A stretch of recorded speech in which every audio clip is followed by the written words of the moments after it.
Hi my loves, welcome back to my channel.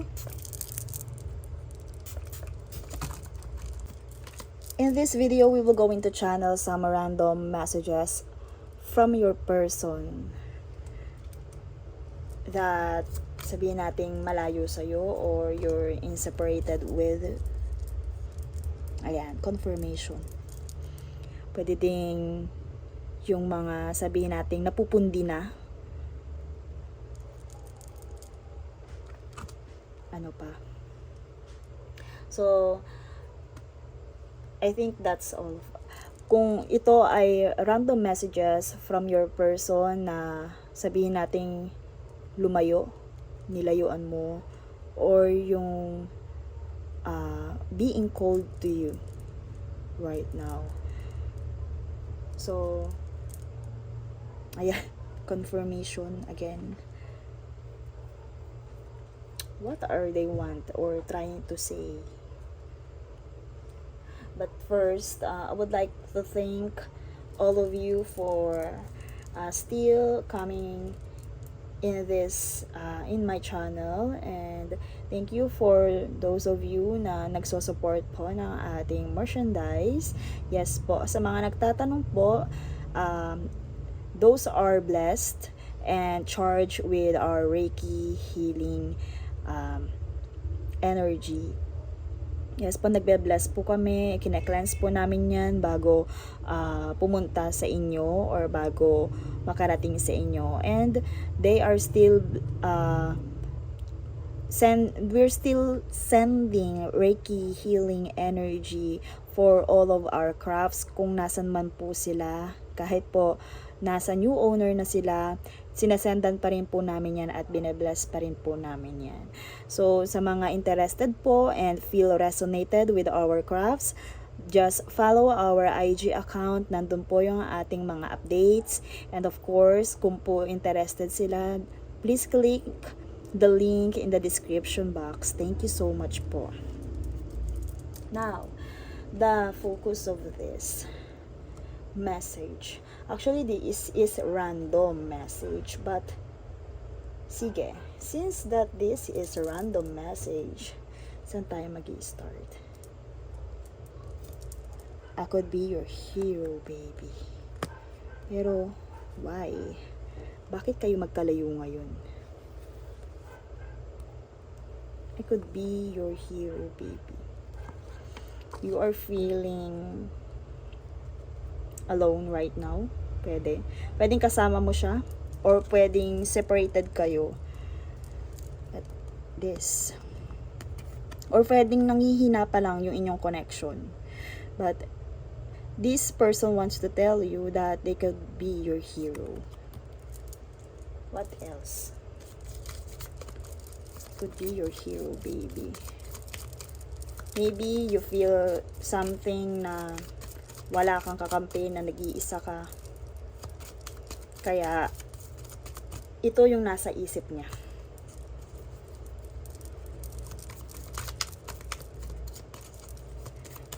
And I feel na hindi niya to na ipapakita. Hindi niya to ipinapakita, hindi niya to napapakita. Gusto niyang gawin pero hindi niya ipinapakita. Another, because they are terrified. Why?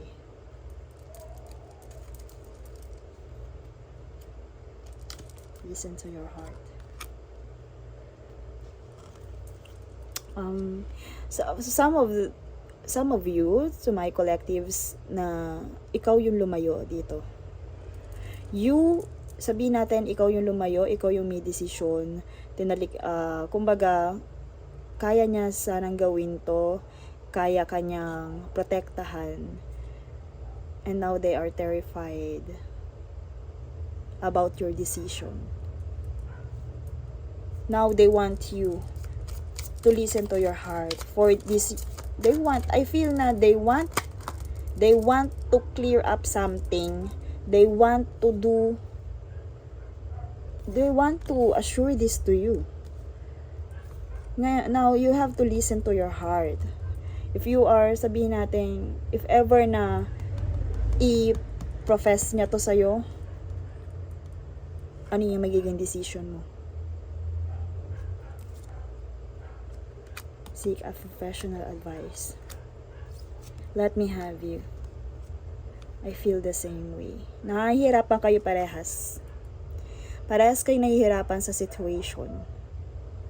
But this one, your person wants you really badly.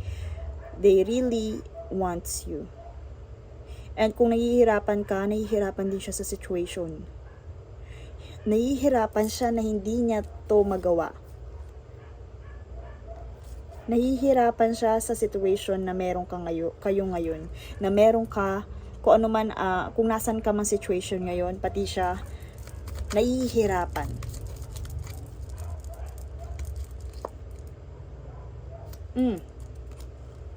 What is this? Maaaring nakakarinig ka ng something. And okay. Listen to your heart. You need to seek professional. O sabihin natin not that professional, pero sa tamang advice. Kasi pwedeng nakaapekto itong situation na to sa inyo ng mga advices na hindi nyo kailangan na makapagpalala ng inyong situation. Now you have to listen to your heart. Alam yung dalawa kung ano ang totoo.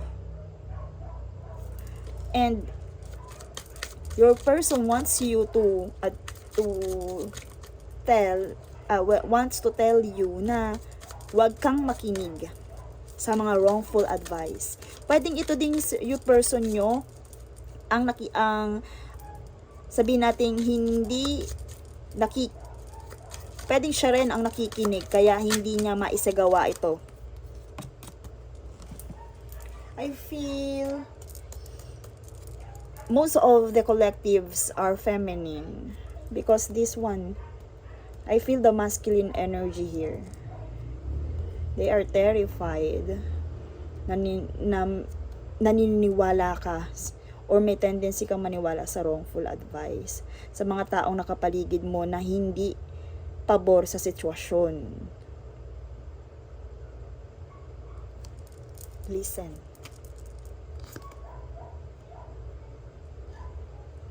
I never imagined so much perfection. 9. Then, okay. I feel the judgmental environment here.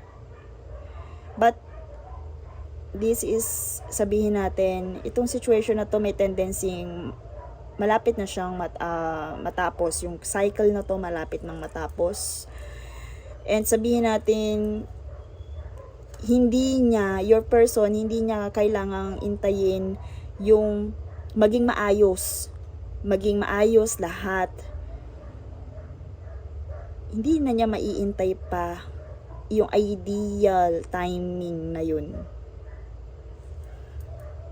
Kumbaga gusto ka na niya talagang i-save. Gusto ka na niyang ilagay sa safe zone. Because nakikita niya you are surrounded by wrong people.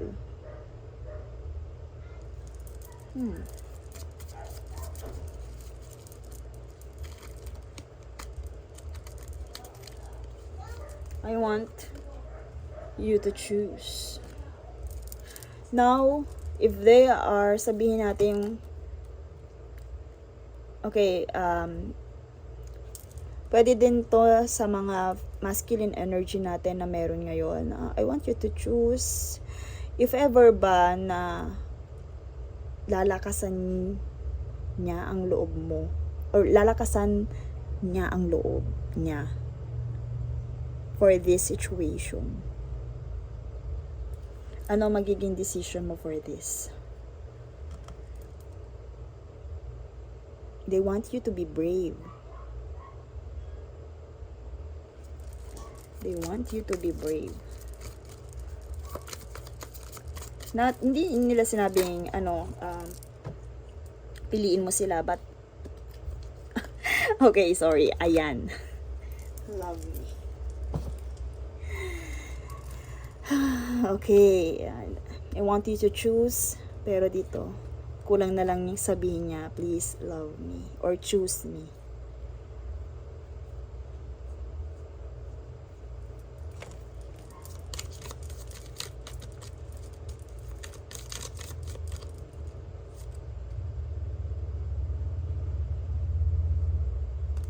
Marami kayong mas okay.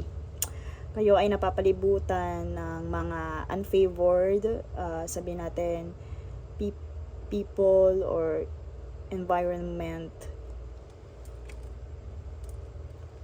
na parang I feel the Romeo and Juliet here energy. Maraming hindi pabor, maraming nag-a-advise ng sabihin natin hindi pabor sa situation na to. Gusto ka niya, and ikaw naman natatakot ka. And eto, may mga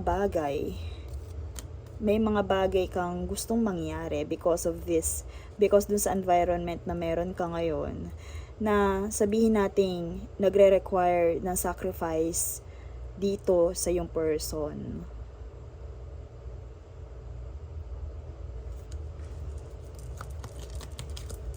Maybe yun ay effect din ng mga advices na naririnig mo. Ayan. Your person really miss you. So, pwede nga, ito ay part ng past mo, or pwede din na ito ay, sabihin natin, naging part din ng surroundings na meron ka. Because, with your body, with your 3D, kagaya ng I am obsessed with your body. Hindi to, sabihin natin, yung intimate mismo na message, but this one, sabihin natin, yung 3D, or 3D body mo, na yung appearance mo, nakikita ka nila palagi, kasi nga, you are separated, or separation. So, yung presensya mo, nami-miss nila, yung presensya mo. They obsessed, they addicted to you. And can lead this, ayan, may tendency. Ang tanong, ready kaya siya? Sa sobrang pagka-obsess niya sa'yo, pagka-miss niya sa'yo, yung mga bagay na parang gusto na niya i-sacrifice na gawin niya kahit makakasama sa kanya.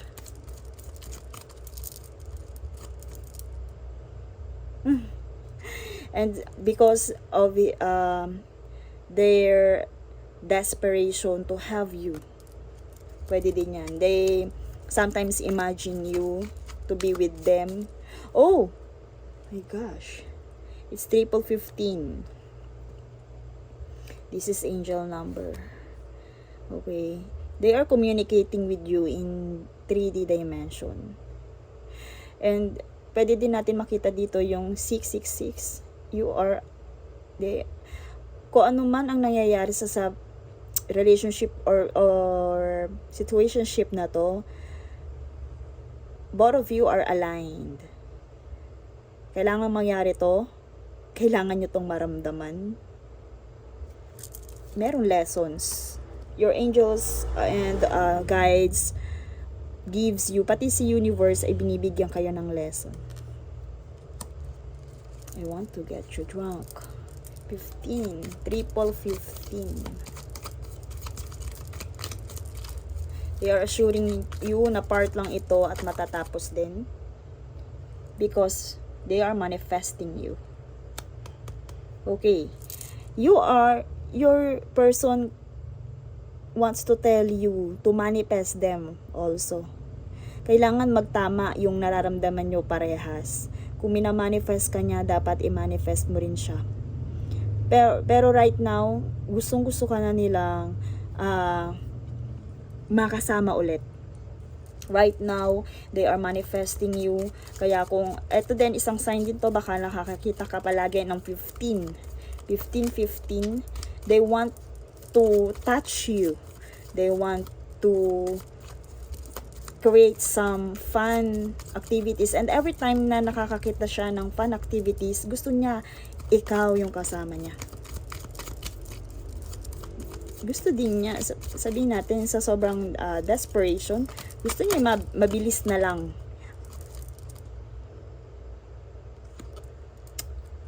You have so many choices and options, kaya niya to naiisip gawin. Kaya niya naiisip gawin to because you have so many choices and options. And pwede din yung mga advices na yun din yung sinasabi sa'yo, you have so many choices and options. Kaya ang gusto niya, makasama ka niya agad, they want to get you drunk. Uminsan sumasagi sa isip niya yon, what if ganito na lang ang gawin ko sa kanya. I think so, yes. Minsan they are planning to do that. They are imagining you.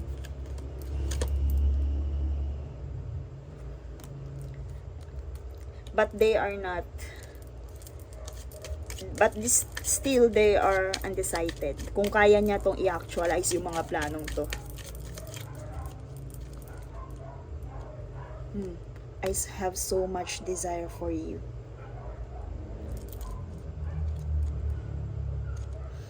Ikaw lang ang gusto niya. Sabihin natin, parang hindi naman.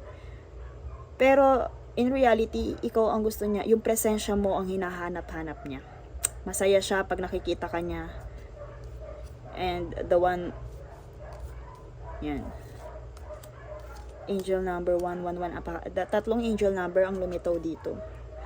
So, if ever na nakikita mo yung 111, 1515, 666 or yung 4 na 6, they are manifesting you. So if ever nakita mo yon, yung number na yon, talk to them. Ano ba talaga yung gusto mong mangyari? Talk to them. Sabihin natin na makipag-usap ka sa kanila in 5D. Ano yung gusto mong mangyari? Kausapin mo sila. Makipag-connect ka sa kanya through 5D. But right now, they are undecided kung kaya ba nila tong gawin in 3D or in reality.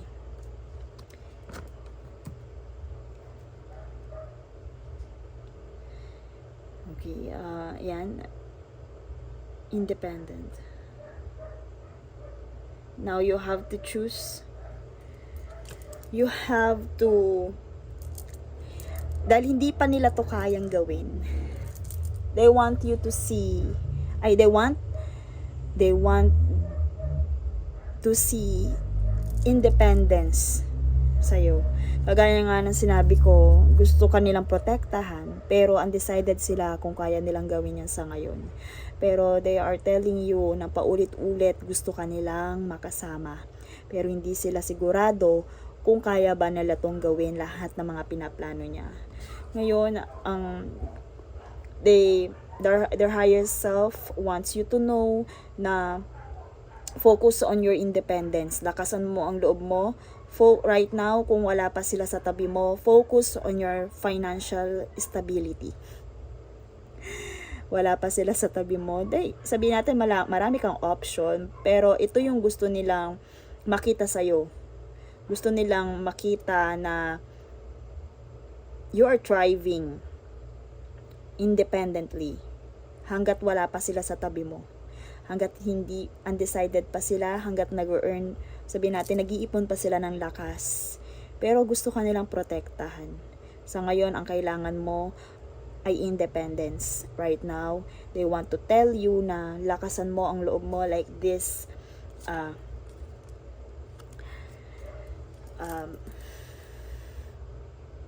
Empress, Virgo.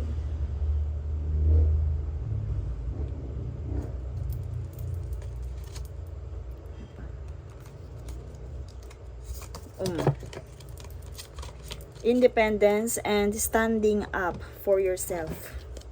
Kung makikita nyo, parehas lumitaw sa card, independence. Dito makita nyo, nag-iisa. Maybe ikaw to yung nag-iisa. Feeling mo nag-iisa ka, gusto ka nilang protektahan from something, pero right now, hindi pa nila kayang i-actualize yun. Ang hangad nila sa'yo are your safety and protection, but right now, wala sila sa tabi mo, pero lagi mong tandaan, gusto ka nila. Gusto ka nilang makasama. At sa ngayon, hindi nila alam kung kailan yun. Basta, they are assuring you, they are telling you to be independent and standing your ground. Kumbaga, lumaban ka. Lagi mong tandaan, hindi ka nag-iisa. Yun ang gusto nilang iparinig sa'yo. Holding your own. Taking high road. And maintain control, okay? My loves, my collectives, kung feeling mo nga alone ka, lagi mong tatandaan, their higher self wants you to be protected and wants to be with you. Pero sa ngayon, baka may mga something na hindi pa talaga nila kayang i-actualize yun. Pero always remember, connect them, manifest them, mag-usap kayo, makipag-connect kayo in 5D dimension. And I think that's all for this random message from your person na wala sa tabi mo right now. And see you in my next one. Bye!